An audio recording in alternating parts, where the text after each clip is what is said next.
Neste Marcos de História, nós continuamos na apresentação de locais e de histórias aqui do nosso concelho do Marco de Canaveses. E desta vez estamos num dos extremos nordeste deste mesmo concelho. Estamos no Largo da Livração. Nós ali diante já temos as terras de Amarante, também temos ali a passagem da autoestrada que corre em direção a Trás-os-Montes e a cidades como Vila Real, Mirandela ou Bragança, entre outras. Mas vamos falar aqui concretamente deste largo, o Largo da Livração. Este lugar que até aos anos 70, início dos anos 80 do século XX, era um dos três principais centros do Marco de Canaveses. Nós tínhamos a Vila do Marco, a sede do concelho, hoje cidade. Tínhamos na parte do Baixo Concelho o Largo da Feira Nova, na freguesia de Aris, hoje freguesia de Bem Viver. E havia aqui o outro grande centro, na Livração, freguesia de Totosa, hoje freguesia de Santo Isidoro e Livração. Temos assim aqui um largo, mas que também deve muito da sua importância a um culto religioso, a uma devoção que aqui se implantou.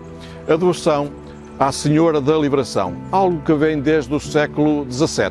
Nós já vamos falar nisso, mas antes vamos conhecer a Igreja da Senhora da Livração.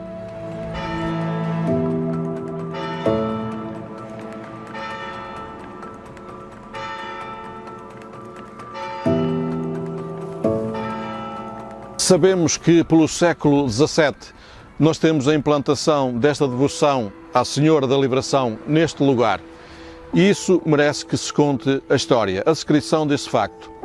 E começa tudo por uma espécie de lenda, que diz que em certa época, que não se sabe bem quando, apontando-se para esse século XVII, durante uma viagem marítima, houve alguém que, vendo que o barco onde seguia estava em perigo, esse alguém, que também não sabemos quem, pois vendo os enormes perigos da sua viagem de um barco que ameaçava afundar, fez como muitas vezes acontece, ergueu as mãos ao alto, agarrou-se à fé, à oração e pediu à Virgem Maria que o salvasse daquele momento e que, se fosse salvo daquele infortúnio, de uma morte iminente, pois faria uma capela, construiria uma capela em sua honra, a honra da Senhora. E acontece que parece que o mar amainou, as coisas acalmaram e a viagem conseguiu chegar ao seu final. Todos chegaram à terra sãos e salvos.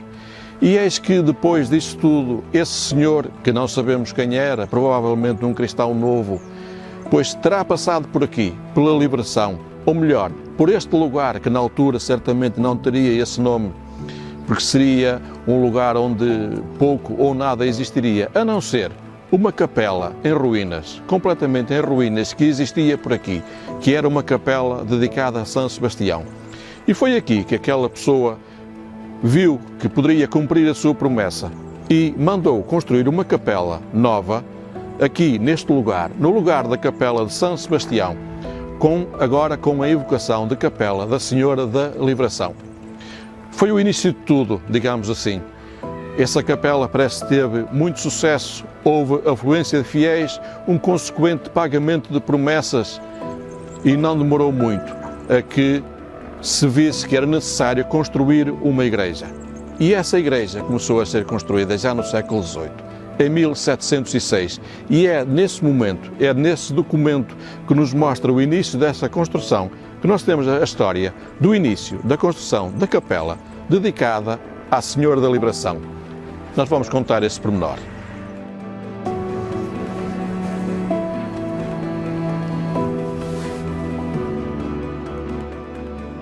E falámos há pouco então da necessidade sentida de construir uma igreja, porque realmente a capela parece que teve muita afluência de fiéis, e então essa construção terá acontecido por volta de 1706.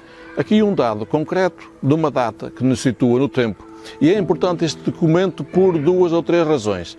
Em primeiro lugar, porque este documento de 1706 nos diz que a igreja estava a ser construída, ou ia ser construída, nas costas da capela da Senhora da Livração. Ora, portanto, situa-nos já dentro do espaço. Era ao lado da capela que estava a ser construída essa igreja da Senhora da Livração. E por outro lado, o mesmo documento também nos diz que essa construção era ao lado da capela e era uma capela que estava construída há 40 ou 50 anos. Ora bom, agora aqui é só uma questão de fazer as contas. Se o documento é de 1706 e se a capela foi construída há 40 ou 50 anos antes, isso significa que essa capela da Senhora da Liberação, a capela primitiva construída no lugar da antiga capela de São Sebastião, terá sido construída em 1656 ou 1666. E aí está, um culto que nasceu então aqui, neste lugar, em meados do século XVII. O certo é que essa construção da igreja, iniciada em 1706, foi então concluída em 1721, quando foi benzida, e tínhamos então um culto aqui, uma devoção à Senhora da Liberação, que já mostrava muito desenvolvimento. Tinha iniciado por uma capela e já tínhamos uma igreja construída desde 1721.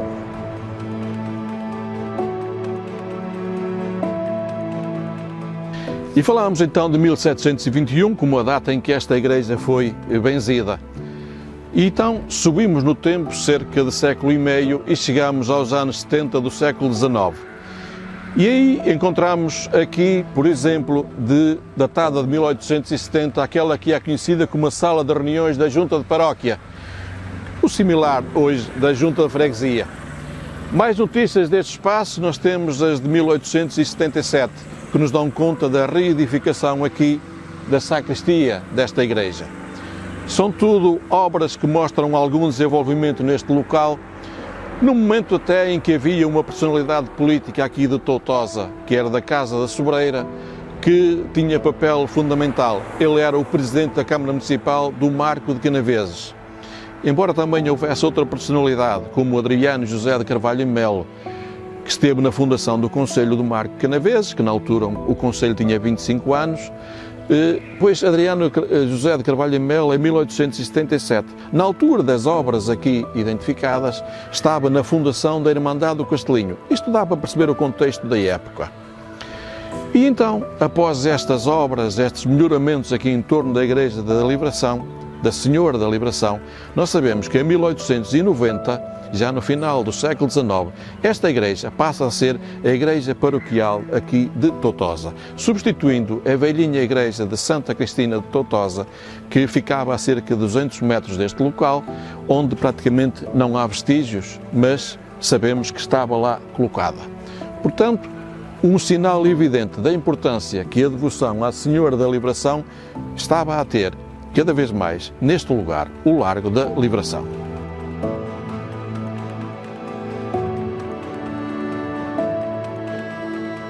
E chegados ao século XX, constatamos facilmente que este lugar se desenvolvia cada vez mais. Havia famílias que vinham aqui construir as suas moradias. A Casa do Ribeiro, proprietária de muitos terrenos aqui, muito colaborou para o desenvolvimento deste lugar. Em 1910 construiu-se a Casa da Senhora, que hoje já não existe porque ardeu em meados do século XX. Era uma casa para guardar os utensílios da igreja. Era uma casa de apoio às atividades da igreja, onde se guardavam os andores, as bandeiras, uma casa que também serviu como escola. E em 1915 tínhamos outra construção importante, agora uma oferta de um grande benemérito, José António de Araújo, que construiu aqui uma escola para a instrução das crianças aqui neste lugar da Liberação. E continuando a falar do desenvolvimento deste lugar já no século XX, no finais dos anos 20 chegava aqui esta estrada. Mais um melhoramento aqui para este lugar, na altura já com as suas importantes festas. Uma estrada que já permitia uma boa ligação tanto para o Marco de Canaveses como para Amarante. E este lugar, logo a seguir, era beneficiado no início dos anos 30 com a chegada da energia elétrica. Um pormenor hoje que parece algo banal, mas naquela altura foi algo especial. Lembre-se que aqui no Conselho do Marco de Canaveses a energia elétrica tinha chegado ao Marco em 1926 e este aqui foi um dos primeiros lugares, depois da Vila do Marco, foi um dos primeiros lugares que beneficiou então da rede de energia elétrica, sinal da sua importância estratégica aqui no Conselho do Marco de Canaveses. E então aqui neste lugar apenas mais um pequeno apontamento histórico relativo a 1940. Estamos a subir no século XX. 1940, Portugal comemorou o chamado bicentenário. Fazia 800 anos sobre a fundação de Portugal, 1140-1940, e cumpriam-se também 300 anos sobre a restauração da nossa independência, 1640-1940. E o país